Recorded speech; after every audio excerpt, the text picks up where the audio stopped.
Hey, what's going on? I'm Matt O'Leary back with another video, and today I'll be talking about the New York Jets going up against the Denver Broncos. Before we get started today, I just wanted to mention you can follow me on social media at Matt O'Leary NY. If you haven't already, please make sure to check out the new episode of Just Jets. They drop every Wednesday. You could subscribe, call in, all that fun stuff. I'll try to get to your question on the show. During the season, we've had a ton of calls, so if I don't get to your question, I'm sorry. I record on Tuesdays, so if you call after Tuesday, then that's probably why, or later on Tuesday, that's probably why. That's part of it. So just wanted to put that PSA out there, and yeah, let's get into today's game. So offensive numbers not looking too hot for the New York Jets. They rank 31st. The Miami Dolphins are the only team with the worst offense right now through 2 weeks. The Broncos are 14th in the NFL. They've had a resurgence with Teddy Bridgewater at the quarterback position. In terms of defense, the Broncos 5th in the NFL. Great defense so far. The Jets a respectable 12th. I think the Jets defense through 2 games has actually played pretty good football. We'll get into that a little bit more in a little bit here. But first thing, in the biggest storyline, is Zach Wilson is coming off a bad performance, and how does he rebound?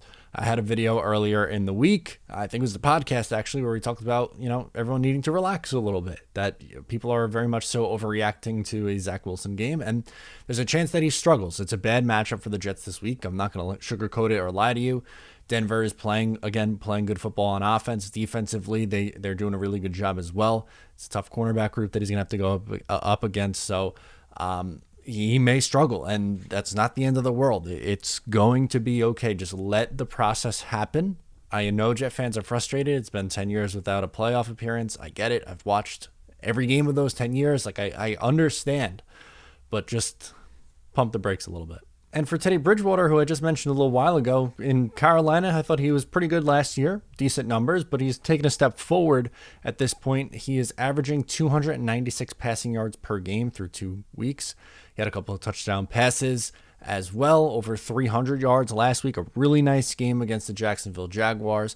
And I would imagine the Jets, should compete a little bit better overall than the Jaguars. But again, it's right now the Denver Broncos are just better. People are going to point to who they played, the Giants and the Jaguars, and I get it. And the Jets getting them in week 3 might be a gift in some people's eyes. And who knows? Maybe the Jets surprise people. It's the NFL. Crazy things happen each week, but I think it's just going to be a tough matchup. You look at Noah Fant; he is one of the better tight ends in football. I don't know who's going to be able to cover him and be able to contain him. You look on the outside with Courtland Sutton, and I think that he is poised to have a big day. Now, to Bryce Hall's credit, he's done a really good job in the secondary overall. He's done a really good job, but I think for a full 17-game season, there's going to be ups and downs, and I think this is a week where maybe they take a little bit of a step back and struggle a little bit, and especially if the pass rush doesn't get home and Bridgewater has more time to throw, that's when it could become a little bit dangerous. On the defensive side of the ball, I know he's up there in age. He didn't play last year. Von Miller is still a problem. He has 3 sacks in 2 games. He's a phenomenal football player. He's going to move around the defense, so it's going to be both George Fant on the left side and Morgan Moses' responsibility on the right side to contain him. And I know that the Jets' offensive line looked better in week 2, especially in the first half. Second half, they kind of took a little bit of a step back, but overall, it's the play isn't where it needs to be, and being without Mekhi Becton really stings because you'd like to see him getting, better and developing in year 2.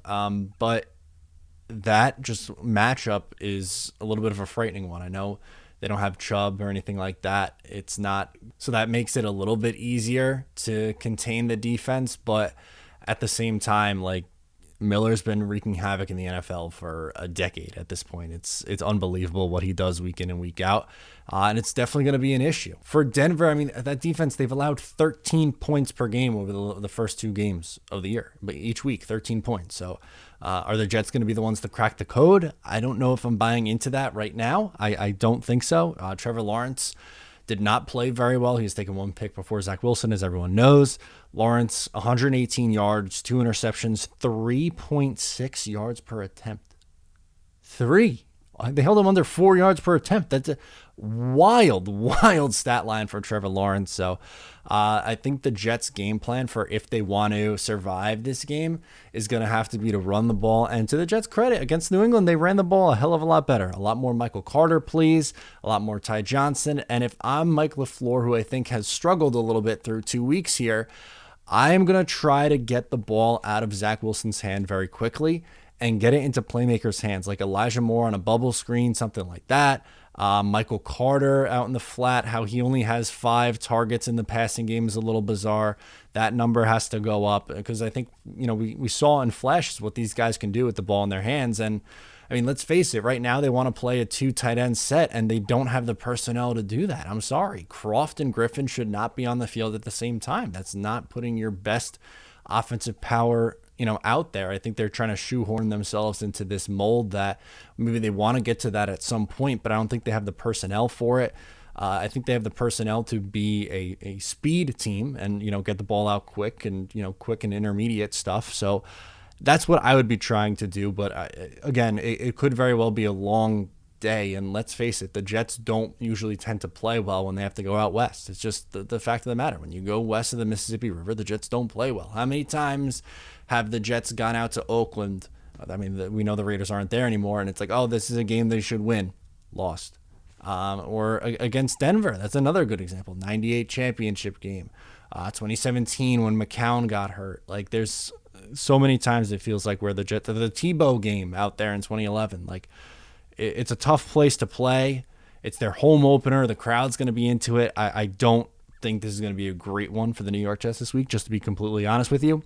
Even before the season started, I did not pick the Jets to win this game. I did in my predictions in week 1 and week 2. I thought they would win both those games, but I don't like this matchup for the Jets, both on paper and just where they are right now. So I guess what I'll do next is get into the Zach Wilson stat line prediction. I think he has a okay day, 17 to 30, completion percentage a little bit under 60%. I'll put him at 186 passing yards, so he'll be under 200 for the first time in his career, which puts him at a YPA in the low to mid 6s. 1 passing touchdown, 0 interceptions, and for my final score, I will say Broncos 27, Jets 13. I think they keep that trend going. The Broncos do, of allowing just 13 points. The lone touchdown pass will be to Elijah Moore. He'll get his first of the season and in the first of his career. It might be, a nice one big play, but I don't expect the Jets to do a whole lot on offense. They haven't through 2 weeks so far. They looked good in the second half against Carolina on offense, but then just because of poor quarterback play in week 2, they just haven't been able to put it together. I don't think this is a week for them to do that. I think everyone at this point has Atlanta circled next, and I don't want to get too ahead of ourselves here. You have to go through the process and trust the process, to quote the 76ers there. But when I look at the schedule and look at this game, I don't like the Jets' chances on the road. I just don't. Maybe you feel a little bit better if this was a home game for the Jets, but it's not. They have to go on the road. So let's get Casey's pick. She had a little bit of a tough decision for who she wanted to take in this one.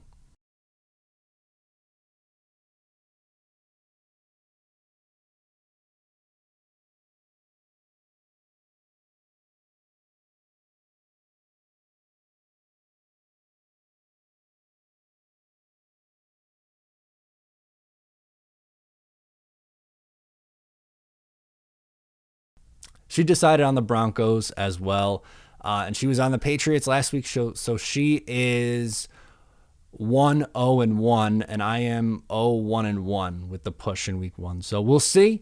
Maybe I get the better. Well, who knows? We'll be on the same point at this time. So we'll see if me and Casey are right going forward, or if the Jets surprise us and win. I hope that they prove me wrong. I hope they go out there. I hope Zach Wilson throws for 300 yards, a couple of touchdowns, and the Jets steal a win. I'm feeling pretty good about ourselves, but I'm not there right now. Let me know how you feel about the game in the comments below or on social media. Thank you so much for tuning in. I'm Matt O'Leary. I'll talk to you next time.